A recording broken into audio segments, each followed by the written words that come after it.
అమరావతిని అభివృద్ధి చేయడమే ప్రభుత్వ లక్ష్యమని మంత్రి నారాయణ అన్నారు. దానికోసం సీఎం చంద్రబాబు నాయుడు కృషి చేస్తున్నారని మంత్రి తెలిపారు. గుంటూరు క్లబ్లో బిల్డర్స్ అసోసియేషన్ నిర్వహించిన బ్రోచర్ ప్రారంభోత్సవ కార్యక్రమంలో ఆయన పాల్గొన్నారు. నగరానికి విచ్చేసిన మంత్రికి నగర కమిషనర్ స్వాగతం పలికారు.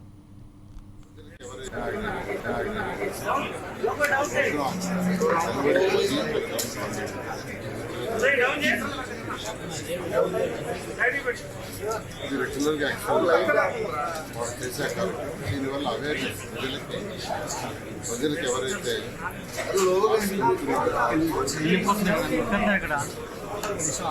సైట్స్ నిలిపేవాళ్ళు అవేర్నెస్ దాంట్లో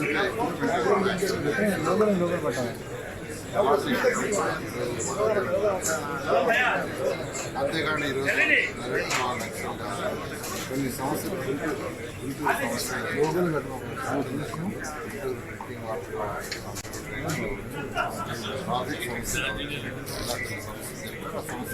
ఖచ్చితంగా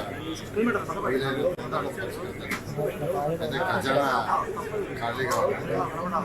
గత ప్రభుత్వం ఖజానా ఆల్మోస్ట్ ఖాళీ చేసేసి నెగటివ్లో 10 లక్షలు చేసుకోవటం ఈరోజు మా ముఖ్యమంత్రి గారు నారా చంద్రబాబు నాయుడు గారు వాటిని అపారం మెల్లగా అభివృద్ధిలో ఈ రాష్ట్రం అందరూ ఆశిస్తుంది.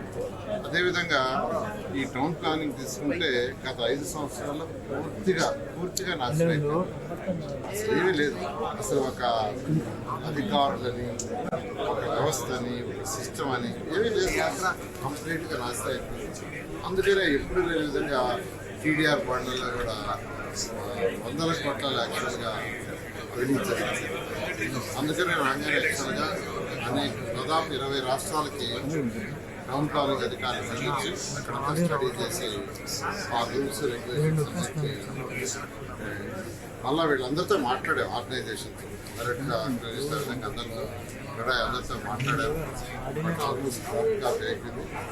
రాబోయే క్యాబినెట్లో పెట్టి తర్వాత అసెంబ్లీలో పెట్టి ఆ యొక్క రూల్స్ అండ్ రెగ్యులేషన్స్ చేస్తారు. దానివల్ల టౌన్ ప్లానింగ్ ఆ లేఅవుట్స్లో చాలా సులభం. అయితే ప్రజలందరికీ ఒకటే చెప్పేది, రూల్స్ రెగ్యులేషన్స్ని చాలా సులభతరం చేస్తాం. బట్ దాన్ని అందరూ స్ట్రిక్ట్గా ఉండాలని నేను అందరినీ కోరుకుంటున్నాను.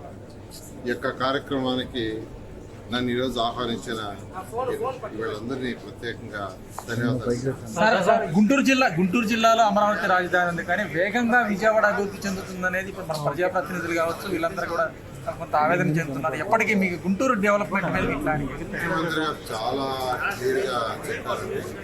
విజయవాడ, గుంటూరు, మంగళగిరి, అమరావతి ఇవన్నీ కలిపి ఒక మెగాసిటీగా దాదాపు పాపులేషన్ ఆశీర్వాదం చేసుకుని అమరావతి రాజధాని 2014-19 చాలా క్లియర్గా చెప్పడం జరిగింది.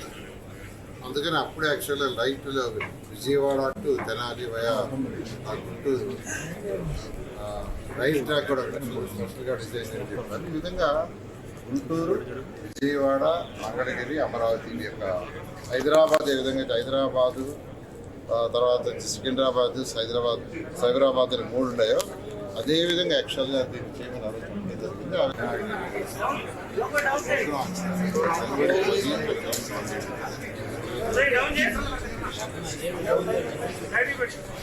ఇది రెగ్యులర్గా యాక్చువల్గా